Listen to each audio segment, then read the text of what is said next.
சூப்பரான வெஜ் குருமா தான். காய்கறியே எடுக்காதவங்களுக்கும் இந்த மாதிரி குருமா பண்ணி கொடுக்கும்போது கண்டிப்பாக விரும்பி சாப்பிடுவாங்க.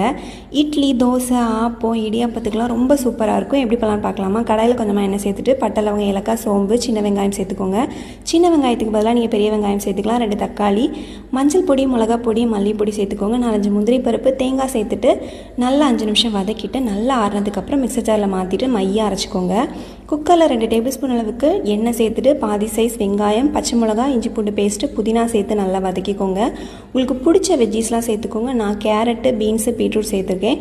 அதுக்கப்புறம் அரைச்ச பேஸ்ட்டையும் சேர்த்து 2 நிமிஷம் நல்லா வதக்கிட்டு 1.5 கிளாஸ் அளவுக்கு தண்ணி சேர்த்துட்டு தேவையான அளவு உப்பு சேர்த்து நல்லா மிக்ஸ் பண்ணிவிட்டு குக்கரை மூடி ஒரு 2 விசில் விட்டு எடுத்துக்கோங்க.